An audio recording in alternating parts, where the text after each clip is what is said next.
சொன்னார்கள், யா ரசூலல்லாஹ், எப்படி அபூபக்கர் தாங்குவார் இதை? அவர் மென்மையானவர், அல்லாஹ்வுடைய தூதரே, அவர் மென்மையானவர், எப்படி தாங்குவார்? இதா ஜாஅ நஸ்ருல்லாஹி வல் ஃபத்ஹ், அழுதார் அவர். அல்லாஹ்வுடைய தூதருடைய தேர்ந்தெடுப்பை அல்லாஹ்வுடைய தூதர் சொன்னவுடன் அழுதார் அவர். குர்ஆனை ஓதினால் அழுவார் அல்லாஹ்வுடைய தூதரே. அவர் தொழுகை நடத்துவதற்கு எப்படி முடியும்? இல்லை சொன்னார்கள் அல்லாஹ்வுடைய தூதர், தொழுகை நடத்த சொல்லுங்கள் அபூபக்கரை. தந்தையை அழைத்து சொன்னார்கள், என் தந்தையே, ரசூலால் தொழுகை நடத்த முடியவில்லை. அல்லாஹ்வுடைய தூதர் உங்களுக்கு கட்டளையிட்டார்கள், நீங்கள் இந்த சமூகத்திற்கு இதற்கு பிறகு தொழுகை நடத்துங்கள் என்று. அபூபக்கர் சித்தீக் ரலியல்லாஹு அன்ஹு அல்லாஹ்வுடைய தூதருடைய கட்டளையை ஏற்று அதற்கு பிறகு அல்லாஹ்வுடைய தூதருடைய இமாமத் இல்லாமல் 17 ஜமாஅத்துடைய தொழுகைகளை அபூபக்கர் சித்தீக் ரலியல்லாஹு அன்ஹு அல்லாஹ்வுடைய தூதருடைய முன்னிலையில் தொழுகையை நிறைவேற்றுகிறார்கள்.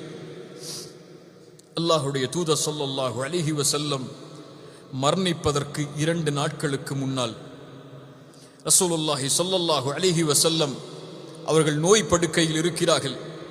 அப்துல்லாஹ் இப்னு மஸ்ஊத் ரலியல்லாஹு அன்ஹு நுழைகிறார்கள் அந்த அறைக்கு. அல்லாஹ்வுடைய தூதர் ஸல்லல்லாஹு அலைஹி வஸல்லமுடைய நிலைமையை பார்த்தவுடன் சொன்னார்கள், யா ரசூலல்லாஹ், கடுமையான நோயால் அவதிப்படுகிறீர்கள் போல். ரசூலுல்லாஹி ஸல்லல்லாஹு அலைஹி வஸல்லம் சொன்னார்கள், உங்களில் இருவருக்கு வரக்கூடிய நோயின் சிரமத்தை அல்லாஹ் ரப்புல் ஆலமீன் எனக்கு கொடுத்திருக்கிறான். அப்துல்லாஹ் இப்னு மஸ்ஊத் ரலியல்லாஹு அன்ஹு அல்லாஹ்வுடைய தூதருக்கு ஆறுதலாக கேட்டார்கள், அப்படி என்றால் அல்லாஹ்வுடைய தூதரே, 2 மடங்கு நன்மையும் சேர்த்துதானே அல்லாஹ் கொடுப்பான் என்று. ரசூலுல்லாஹி ஸல்லல்லாஹு அலைஹி வஸல்லம் ஆம் என்றார்கள்.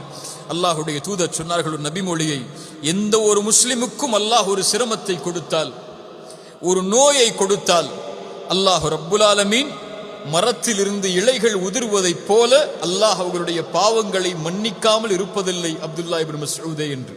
சுப்ஹானல்லாஹ். வாழ்க்கையில் சிரமம் ஏற்படுகிறதா? இந்த ஹதீஸை நினைத்து பார்த்துக் கொள்ளுங்கள். நோயால் அவதிப்படுகிறீர்களா? இந்த ஹதீஸை நினைத்து பார்த்துக் கொள்ளுங்கள்.